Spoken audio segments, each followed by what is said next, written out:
J'étais quelqu'un qui était très nerveux, il n'y avait pas la sagesse. À l'intérieur de moi, ça n'allait pas. Je n'écoutais pas mon épouse, même au travail, je n'écoutais personne au travail aussi. Il pouvait parler, mais je n'écoutais pas. Dans ma vie, rien n'avançait. Tout ce que je faisais, c'était l'échec. Et j'ai connu le centre d'accueil par ma fille, qui un jour qui m'a amené un semeur.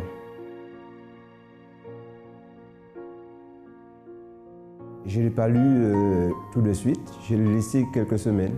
Et après un jour, ça m'a pris, je l'ai regardé, j'ai lu et j'ai vu des témoignages des gens. Alors j'ai dit tout de suite, il faut que je cherche l'église. Et quand je suis arrivé à l'église, j'ai suivi des chaînes de prière. Tout ce que le pasteur disait de faire, je le faisais. J'ai tout mis en pratique. Est arrivée aussi la campagne du jeûne de Daniel. Pendant 21 jours, tous les jours j'étais là, à chercher le Saint-Esprit, parce que je voulais avoir une paix intérieure, je voulais avoir la sagesse. J'ai demandé à mon Dieu, il faut que je change, parce que je n'avais pas la paix, je n'avais pas de sagesse. J'ai prié tous les jours pour ça, jusqu'au dernier jour du Saint-Esprit. À partir de ce moment-là, quand j'ai mis tout en pratique, il y avait eu un grand changement en moi qui s'est opéré. Et à partir de ce jour-là, j'avais complètement changé. J'avais la paix, j'avais la sagesse. Tout avait changé en moi. Mon caractère a complètement changé. À la maison, bon, quand mon épouse me parlait, j'obéissais tout de suite. Or avant, bon, elle pouvait parler, je n'écoutais pas. Dans le travail, le collègue aussi, ça a changé aussi avec le collègue. Bon, on me disait de faire aussi, faire ça, bon. J'allais le faire tout de suite. J'ai dit merci, Saint-Esprit, de m'avoir changé, de m'avoir écouté. Je le remercie de tout mon cœur. Avec ma famille, toute ma vie, on a toujours été la famille disloquée. Tout le monde on était partagé, chacun de son côté, mais jamais unis. Et il y avait beaucoup d'histoires, hein, des histoires qui partaient, on ne sait nulle part, bien souvent par des personnes qu'on ne connaissait pas, qui venaient raconter des choses. Et ma famille, on se nourrissait que des choses négatives.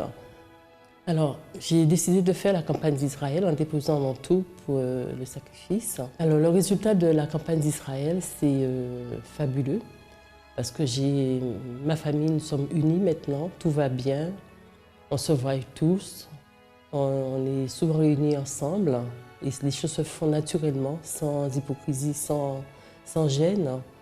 Et même la campagne d'Israël aussi a servi un petit peu pour mes enfants. Ils sont tous bien placés, dans des postes bien placés. Et on va dire on est une famille unie, que Dieu a fait dans notre famille. Alors le centre d'accueil pour moi, déjà c'est une famille, c'est la vérité, on nous montre la vérité, agir notre foi surtout. C'est toujours un résultat positif au centre d'accueil, toujours. Mais tout dépend de nous. Bonjour à tous, plus une fois nous sommes ensemble. Un des grands problèmes de l'être humain, c'est exactement les problèmes dans la famille. Beaucoup de familles, la plupart des familles, il y a des problèmes, des disputes, des bagarres. Il y a même la haine entre frères, des problèmes entre les enfants et ses parents. Beaucoup de marques qui restent dans la personne qui vient de son enfance.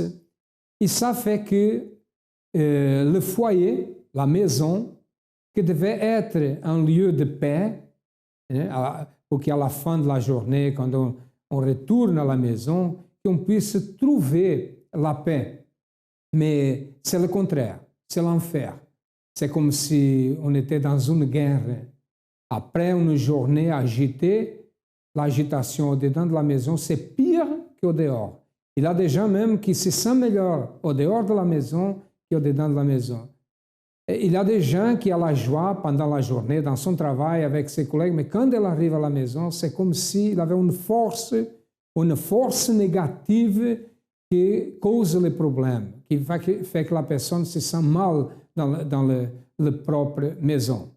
Mais tout cela, normalement, c'est d'origine spirituelle. Il y a certaines choses que c'est nécessaire d'arracher, certaines racines que c'est nécessaire d'arracher. Et le centre d'accueil a déjà aidé beaucoup de personnes qui ont ce type de problème. Nous allons écouter cette histoire. Donc ma vie avant d'arriver au centre d'accueil, ce n'était pas tout à fait une vie parce que j'avais beaucoup de problèmes, que ce soit dans la famille, que ce soit à l'intérieur de moi ou dans ma vie professionnelle, ça n'allait pas. C'est-à-dire que dans ma vie intérieure, à l'intérieur de moi, j'avais beaucoup de problèmes, j'étais triste parce que les autres, ils se moquaient de moi, que ce soit à l'école ou même parfois des amis de mes amis, ils se moquaient de moi sans me connaître. Et ça engendrait à l'intérieur de moi une grande tristesse parce qu'aussi à l'école, j'étais parfois rejetée parce que je n'étais pas pareille que les autres, je ne m'habillais pas comme eux, je ne parlais pas comme eux, j'avais vraiment mon dialogue et eux, ils disaient plein de gros mots et compagnie, mais moi, je n'étais pas comme ça. J'étais aussi une personne très agressive, c'est-à-dire que quand on m'énervait, je pouvais me lever et aller frapper la personne parce que je l'ai déjà fait plusieurs fois. Ça n'allait pas. Quand il y avait quelqu'un qui m'énervait, il fallait tout de suite que je réagisse, il ne fallait pas que je me laisse faire. Et c'est comme ça, pour moi, je pensais que j'allais imposer le respect comme ça. Du coup, tout le monde avait peur de moi. Personne n'osait m'approcher, même s'ils se moquaient de moi. J'avais aussi beaucoup de problèmes au niveau de ma famille parce que je ne respectais personne, mais vraiment personne. Mes frères et sœurs, je ne les respectais pas du tout. J'étais impolie envers eux. Ils me parlaient, ils me disaient « Morgane, fais ci, Morgane, fais ça ». Je disais « j'ai pas le temps » et je leur tournais le dos et je partais. Mes parents, c'était aussi la même chose. Mais sauf que je les respectais un peu plus que mes frères et sœurs, mais c'était pas tout à fait ça. C'était pas ce que je devais faire en tant qu'enfant pour un parent. Et j'avais aussi des problèmes au niveau professionnel parce qu'on pensait que je n'allais jamais réussir mes études. Parce qu'ils sont partis, mes anciens professeurs sont partis de... Comment expliquer? Ils disaient que je ne pouvais pas y arriver parce que j'avais choisi une école pour faire un BEP. Et pour eux, je n'allais pas avoir cette école, c'était pas la peine. Mais j'ai quand même postulé. Et donc, il y a eu du résultat. Et tout ça, ça engendrait en moi, j'ai une grande tristesse, j'étais renfermée à l'intérieur de moi. Tout ce qui était négatif, tout était retombé sur moi et je n'avais pas de vie. Je montrais aux autres que j'avais une vie alors que je n'avais pas de vie. J'avais parfois des envies de suicide, je regardais le vide, je me mettais par la fenêtre. Comme j'habite au 4e étage, des fois, je me disais à quoi ça sert que je continue à faire tout ça si personne ne m'aime, etc. Donc des fois, je regardais le vide, mais je me disais, je ne peux pas faire ça. J'ai encore ma famille, Des fois, je me disais, il fallait que je fasse ça. Des fois, je me disais, j'avais peur de le faire, donc je ne passais jamais à l'acte.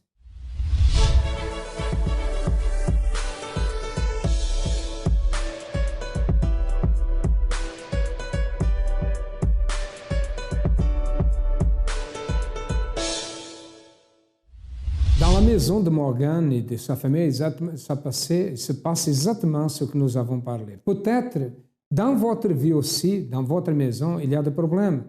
C'est le fils qui est dans la drogue, dans le vice, l'alcoolisme a envahi votre maison.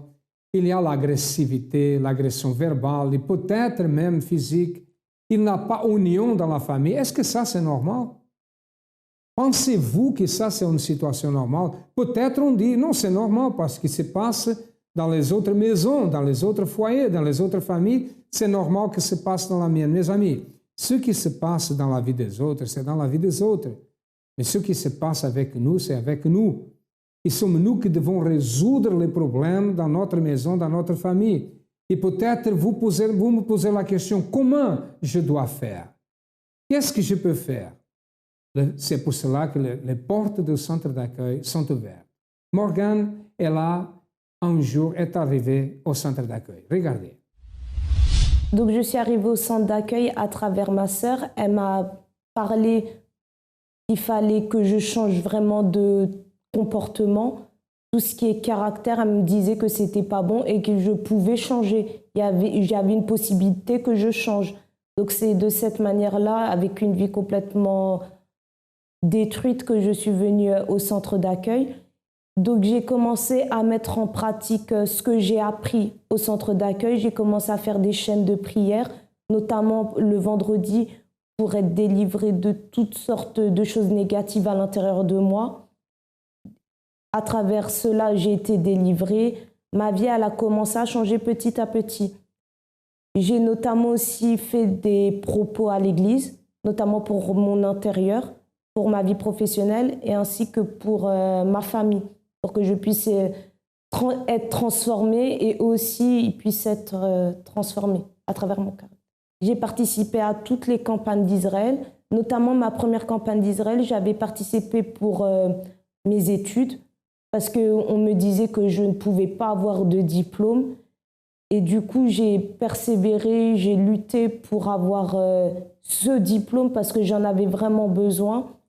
Donc pendant cette campagne d'Israël, je ne travaillais pas. Donc d'abord, j'ai jeûné, j'ai prié, j'ai fait ma part. Et en fait, mon père chaque mois, il me mettait une somme d'argent dans mon compte. J'ai pris cette somme, j'ai mis dans mon enveloppe et j'ai déposé ça sur l'autel. Et quelques jours après, la réponse, elle est venue, j'ai pu avoir mon diplôme et en plus, j'ai pu avoir une autre formation qui me permettait d'aller plus loin dans mes études. Pour moi, la campagne d'Israël, ça représente vraiment une grande opportunité de changer de vie radicalement. Que si vraiment on a un problème et on dit qu'il n'y a personne qui peut nous aider, c'est vraiment à travers de la campagne d'Israël qu'on peut résoudre ce problème. Il y a seulement, pour moi, c'est la seule solution pour tout. Donc aujourd'hui, je peux dire que je suis une nouvelle personne. Il n'y a plus de tristesse en moi. Je ne suis plus impolie envers mes parents, envers mes frères et sœurs. Tout est dans l'ordre. Je peux dire que ma vie, elle a vraiment changé du côté intérieur. Je n'ai plus de choses négatives à l'intérieur de moi. J'ai la joie de vivre, j'ai la paix à l'intérieur de moi. Je suis contente d'être en vie. Du côté professionnel, tout va bien aussi parce que j'ai pu obtenir vraiment ce que je voulais. Notamment dans cette campagne d'Israël, j'avais participé pour ma vie professionnelle parce que j'avais besoin d'un financement d'une valeur de 5 600 € que je ne pouvais pas avoir parce que je n'avais pas les moyens. Et du coup, à travers la campagne d'Israël, j'ai fait ma part, j'ai jeûné, j'ai prié, j'ai sacrifié une chose qui me tenait vraiment à cœur, j'ai déposé sur l'autel et quelques jours après, j'ai obtenu la réponse. J'ai pu avoir ce financement et je commence le 1er septembre ma formation d'auxiliaire de puériculture. Et dans ma famille, ça va aussi. Avec mes frères et sœurs, tout est restauré. Maintenant, on se parle, on se tape plus, il n'y a plus de bagarre, il y a l'entente, il y a l'union. Même avec mes parents aussi, je m'entends très bien avec eux, tout va bien. Pour moi, le centre d'accueil, c'est vraiment une école de vie où on nous apprend vraiment à faire les bons choix dans notre vie. On nous donne des orientations pour qu'on puisse les mettre en pratique. Après, c'est à nous on reçoit ces orientations, mais c'est à nous de mettre ces orientations en pratique parce que ces orientations, elles vont nous aider à aller loin dans notre vie, pour notre futur aussi. À travers les chaînes de prière, les campagnes d'Israël et d'autres, qu'est-ce qui s'est passé dans sa vie? La famille a été restaurée, n'a plus de disputes, elle est une personne joyeuse, a obtenu son bac, formation d'auxiliaire de puériculture et un financement de 5 000 pour rejoindre l'école. Enfin, sa vie a changé complètement. Elle dit que le centre d'accueil, c'est une école de vie. Tout a changé dans la famille, dans sa vie, et elle a été transformée complètement à travers quoi? La pratique d'une foi intelligente. Et la même chose peut se passer dans votre vie. Nous allons maintenant écouter un témoignage de quelqu'un qui a participé à la campagne d'Israël. Comment était votre vie? Elle était complètement détruite. J'avais beaucoup de problèmes. J'étais vicié dans l'alcool, drogue. J'étais aussi dealer, vol. Des vols? Toutes sortes de vols. J'avais tout fait. J'ai fait que ça. Du matin jusqu'au soir, j'ai fait que ça. Vous savez le bien que le centre d'accueil a fait? Ce n'était pas le centre d'accueil, qui ça, des gens qui étaient ici étaient déjà volés aussi. Hein? Qu'est-ce que l'Église a fait? L'Église a sauvé beaucoup de personnes, non seulement lui, mais beaucoup de personnes qui étaient peut-être allées être victimes de ça. Vol, votre vie détruite. Célibat aussi. J'ai vie sentimentale détruite, vie spirituelle détruite. Dans la semaine, 2 ou 3 fois chaque nuit, il y a quelqu'un qui vient prendre la m'étouffer. Je n'arrive pas à respirer, je n'arrive pas à crier. Presque chaque nuit, c'était comme ça. La mort. La mort, voilà. Vous m'avez dit une fois que vous avez pensé au suicide. À un moment donné de ma vie, j'avais tellement de problèmes, j'avais la haine aussi contre beaucoup de personnes. J'ai pris la décision de suivre un groupe armé. Chaque week-end, je partais voir un ami, on buvait ensemble parce que j'étais aussi vicié dans l'alcool. J'étais, je peux dire, Aussi, vicié dans le... C'est ça le plus grand problème que j'avais. Alors, chaque week-end, on s'assied ensemble pour boire.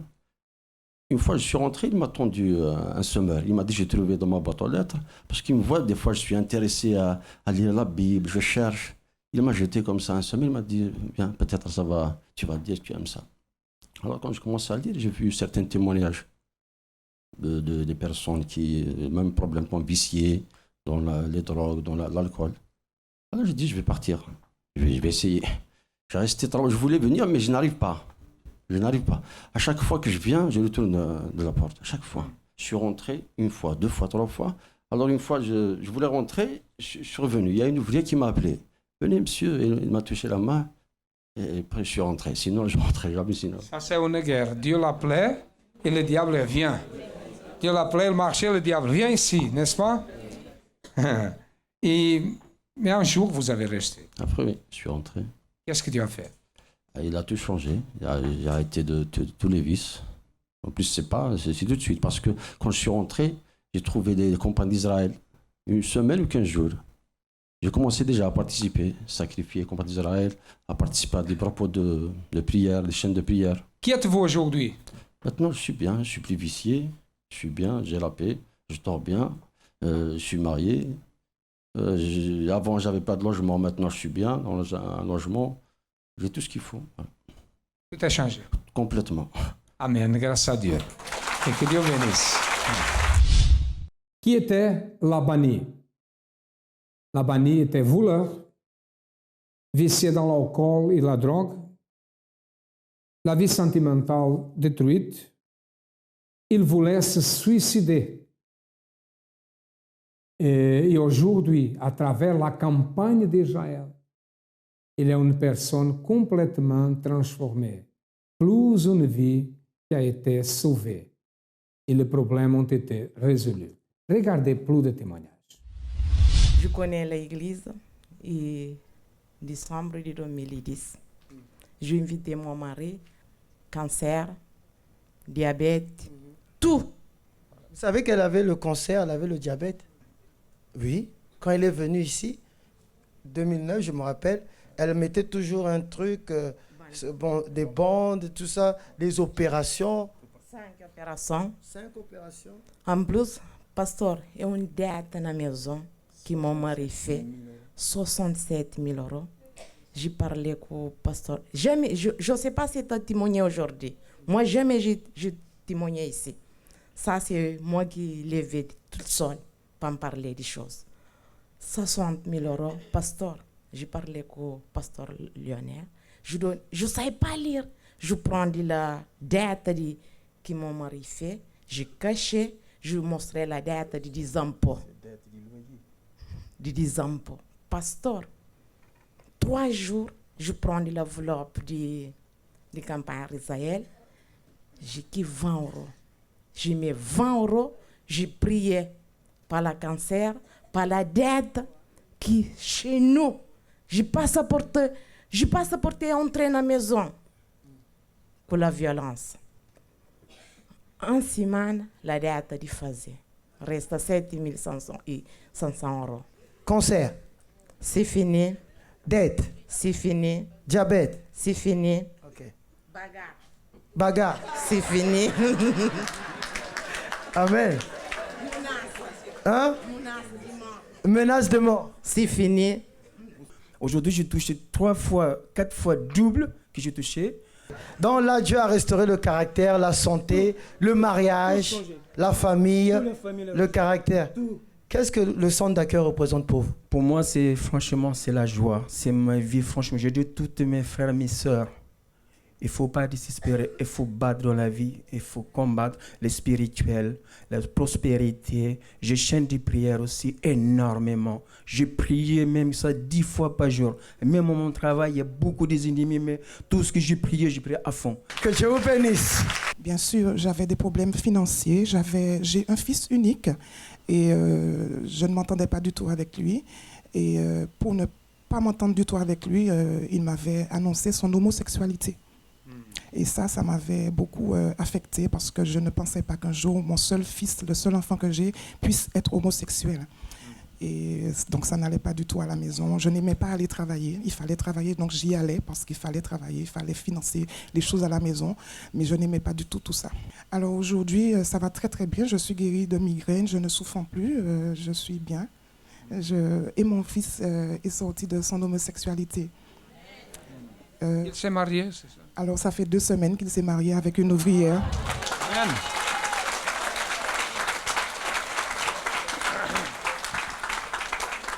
Qu'est-ce que vous avez fait pour ces choses-là? Vous avez fait quoi? Alors, pour sortir mon fils de l'homosexualité, j'ai participé à la campagne d'Israël, mais j'ai participé vraiment corps, âme, esprit, tout ce que j'avais, j'ai tout déposé sur l'autel. J'ai déposé ma vie complètement parce que c'est vraiment ce qu'on appelle déposer sa vie sur l'autel. Et tant que je n'ai pas eu la réponse du Seigneur Jésus, je n'ai pas arrêté de l'implorer. Alors je dis, je recommande à tous de participer, de faire sa dîme parce que c'est très important. Je pense qu'aujourd'hui, je suis sûre qu'aujourd'hui, là où je suis au niveau de mon travail, c'est par rapport à ma fidélité dans la dîme. Quel travail vous avez? Alors je suis travailleur social, je travaille dans une association pour aider les personnes en difficulté. Et quand je suis arrivée dans cette entreprise, je faisais le veilleur de nuit, j'étais veilleur de nuit. Et aujourd'hui, je suis responsable de 2 sites. Je n'ai pas de diplôme pour cela, mais c'est à travers ma fidélité, à travers mes offrandes, à travers le sacrifice d'Israël que je suis aujourd'hui responsable de 2 sites sans diplôme. Amen. Merci. Sam, comment était votre vie avant que s'accomplisse la prophétie? Et quels étaient les ennemis qui étaient dans votre vie? Il y en avait beaucoup. En vérité, ma vie était complètement détruite par les drogues, par le manque de connaissance de Dieu, de sa parole, de la prophétie de Dieu. Alors, j'étais dans le monde des drogues très tôt, profondément, au point d'être interné dans 3 centres de désintoxication.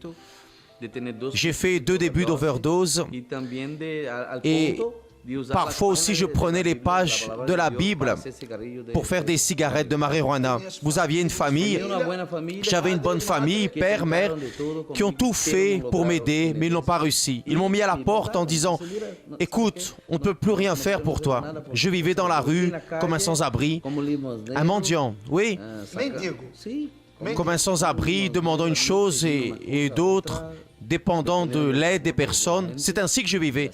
Sam, comment êtes-vous arrivé à l'église? Est-ce que quelqu'un vous a amené? Comment est-ce que vous êtes arrivé? En vérité, personne ne m'a invité. Je marchais dans la rue, j'ai vu la porte ouverte de l'église, comme elle l'est tous les jours. Et je suis allé parler avec un ouvrier qui était là à ce moment. Campagne d'Israël. La campagne d'Israël, pour moi, c'est la grande opportunité que Dieu nous donne à nous tous d'opérer un changement complet dans notre vie. Alors, dans ma première campagne d'Israël, je l'ai faite avec une moto. J'avais une moto et je l'ai vendue. La première conquête était la délivrance. Et une famille bénie, une épouse, des enfants. Et aujourd'hui, après que la prophétie se soit accomplie, j'ai une famille bénie, ma femme, Camilla, mes enfants. Je suis marié avec Sam depuis 10 ans et nous sommes très heureux. Résumant mon histoire de mendiant à quelqu'un de très heureux. Resumindo minha história, Très heureux. de mendigo a inversionista feliz e muito feliz.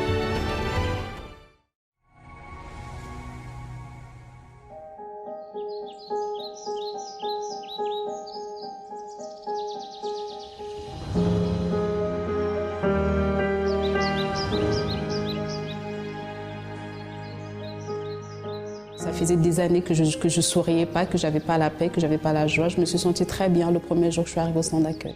J'ai eu cette certitude que j'avais la possibilité de surmonter certaines situations.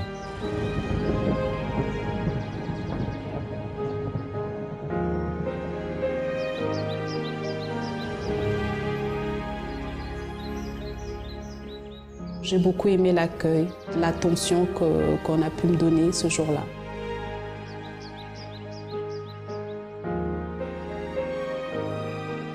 Je ne m'attendais pas à avoir quelque chose de pareil, donc c'était vraiment émouvant pour moi. Tout ce qui nous angoisse, tout ce qui nous perturbe, au centre d'accueil, on apprend comment avancer.